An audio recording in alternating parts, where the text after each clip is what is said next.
थांब बाळा. हा बोला ना बाबा. अरे कुठं चालत बाळा तू? मी रेल्वे स्टेशनला चाललो होतो. बाळा माझी दिंडी समोर गेलेली आहे, मला आंबट चौपलीपर्यंत सोड. मला लवकर जायचं होतं. बरं ठीक आहे, मी तिकडून जातो, बसा.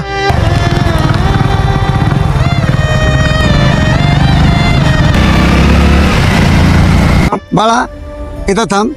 बाबा इथं आंबड चौपली पण नाहीये आणि तुमची दिंडी कुठे दिसते तुम्हाला इथं? माझी दिंडी तर लांबपर्यंत गेली बाळा, मला आंबटपर्यंत सोड. अहो बाबा 10 मिनिटावर माझी ट्रेन आहे आणि आंबड आहे नाही तू 25-30 किलोमीटर लांब आहे, मी कसं सोडू? अहो बाबा ऐका ना. बाळा कसाही कर, मला आंबटपर्यंत सोड. हे बाळा, अहो बाबा. हा लखन बोल ना. कुठे रेडी? वारकरी बाबा आहे, त्यांना पंढरपूरला जायचं होतं, तर मी रस्त्यावर लिफ्ट दिली यार. अरे ते आता चाबी घेऊन बसले, ते म्हणते आंबडला सोड. 10 मिनिट ट्रेन होती आता. बरं तेच थांब. हा ठीक आहे ठीक आहे बाबा, माझे मित्र स्टेशनला आहेत, ते सोडतील तुम्हाला, तुम्ही चाबी द्या. बाळा मला तुझ्या सोबतच जायचं. अरे यार. अरे आयडी बरं झालं तू त्या ट्रेन मध्ये गेला नाही. का बरं, काय झालं? ती ट्रेन पलटी झाली आहे. कोणते बाबा होते त्याने चावी घेतली. अरे हे काय? अरे काय रे ते पागल झाला का? लांब लांब पर्यंत दिसत नाही ते बाबा. ते का हवेत उडून गेले का?